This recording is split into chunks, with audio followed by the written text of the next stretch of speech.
Assalamualaikum warahmatullahi wabarakatuh. Perkenalkan, nama saya Arfi Bisono. Saya dari kelas Kewirausahaan 2 KJ 005 dengan dosen pengampu saya yaitu Dr. Ferial Abadi SE MSI. Di sini saya akan mempresentasikan pitch deck ide bisnis saya yaitu budidaya ikan konsumsi untuk ujian akhir semester. Latar belakang ide bisnis saya yaitu usaha budidaya ikan konsumsi dengan bermacam banyak ikan. Problem yang saya dapati yaitu setiap orang pasti membutuhkan makanan sebagai sumber energi mereka agar bisa melakukan aktivitas sehari-hari dengan semaksimal mungkin. Selain sayuran dan buah yang mengandung nutrisi yang banyak, ikan juga memiliki kandungan nutrisi yang tak kalah banyaknya. Maka dari itu solusinya saya akan membudidaya ikan yang paling sering dicari masyarakat seperti lele, gurame, bawal, nila, dan lain-lain. Dengan menyiapkan bibit ikan tersebut dan mempersiapkan alat dan bahan yang diperlukan, dan juga melakukan pemasaran melalui internet, supplier, pasar, dan juga bekerja sama dengan rumah makan. Opportunity. Dengan adanya masalah dan solusi tersebut, maka usaha ini memiliki potensial yang sangat menguntungkan dan tidak akan pernah mati. Dikarenakan Indonesia tingkat mengkonsumsi ikan sangat tinggi dan sangat dicari oleh restoran atau warung makanan, dan juga membudidaya ikan tidak terlalu sulit dan modal yang tidak begitu besar. Manfaatnya yaitu setiap orang pasti membutuhkan makanan sebagai sumber energi mereka agar bisa melakukan aktivitas sehari-hari dengan maksimal. Selain sayuran dan buah yang mengandung nutrisi yang banyak, ikan juga memiliki banyak kandungan nutrisi yang tak kalah banyaknya. Analisis FRIO atau Valuable, Rare, Inimitable Organism. Analisis FRIO. Dari menganalisis kekuatan budidaya ikan, komputasi sumber daya yang tersedia dapat diverifikasi. Budidaya ikan dikatakan memiliki keunggulan kompetitif yang berkelanjutan atas satu sumber daya jika valuable, rare, inimitable, dan organized, atau bisa disingkat FRIO. Langkah pertama yaitu mengidentifikasi berharga Langkah kedua mencari tahu apakah perusahaan yang dipilih diorganisir untuk memanfaatkan sumber daya. Langkah ketiga melindungi sumber daya. Langkah keempat terus meninjau sumber daya dan kemampuan FRIO. Selanjutnya penerapan segmenting, targeting, positioning pada usaha budidaya ikan. Pada segmenting yaitu demografis, konsumen yang tinggal di daerah kota Tangerang, dan pada psikografis menyukai ikan yang masih segar. Pada perilaku memiliki kebiasaan membeli setiap pagi hari atau setiap hari. Targeting untuk semua kalangan yang berdomisili di kota Tangerang yang memiliki ketertarikan terhadap ikan untuk kebutuhan pangan sehari-hari, dan juga restoran makan yang berdomisili di kota Tangerang untuk kebutuhan warung makanan setiap harinya. Dan untuk positioning, keunggulan pasar, daya beli cukup tinggi, berbagai macam ikan tersedia. Kekurangan pasarnya yaitu tidak bisa melayani pembelian ikan terlalu banyak. Potensi keberuntungan yaitu harga berbeda-beda sesuai dengan pesanan rutin setiap hari. USP atau Unique Selling Proposition produk, perbedaan ikan dengan harga. Potensi kampanye pemasaran, diskon untuk konsumen yang sudah sering membeli ikan atau langganan. Dan berikut adalah link kanvas budidaya ikan.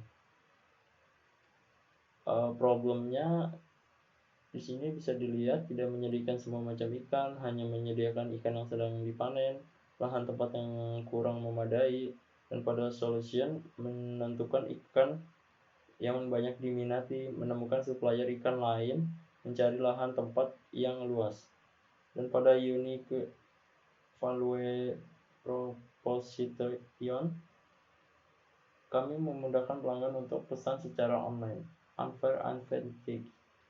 Jarang penjual ikan dengan tempat yang bersih, jarang penjual yang sekaligus membersihkan sisik ikan, jarang penjual lain yang bisa pesan secara online. Dan untuk customer segments yaitu ditujukan pada orang tua umur 18-50 atau semua kalangan. Existing alternative, membeli ikan tanpa keluar rumah bisa secara online. Key metrics ARRR. A. Pilih ikan yang diinginkan. R. Menunggu dibersihkan ikannya. R. Membungkus ikannya. R. Membayar setelah semua selesai.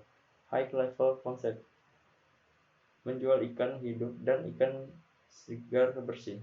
Channels, dari mulut ke mulut, rumah makan, restoran, pasar ikan, e-commerce. Early adopters, keluarga yang tidak bisa makan ayam atau daging. Seseorang yang ingin makan dengan protein tinggi dan bervitamin.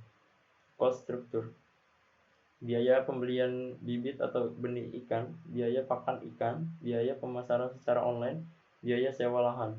Revenue structure, tambahan biaya untuk pembelian secara online menambahkan biaya untuk pembelian ikan yang sulit dipanen. Selanjutnya bauran pemasaran. Pada promosi, memberikan daya tarik khusus bagi para pelanggan, membangun loyalitas kepada konsumen yang sudah membeli, memanfaatkan media sosial seperti Instagram dan Facebook dan lain-lainnya. Menawarkan pembelian secara online untuk memesan secara online, dan juga menjalin kerjasama dengan pihak yang bisa saling menguntungkan seperti warung makan atau restoran. Saluran distribusi atau lokasi. Lokasinya ditujukan untuk membuka usaha ini di daerah kota Tangerang.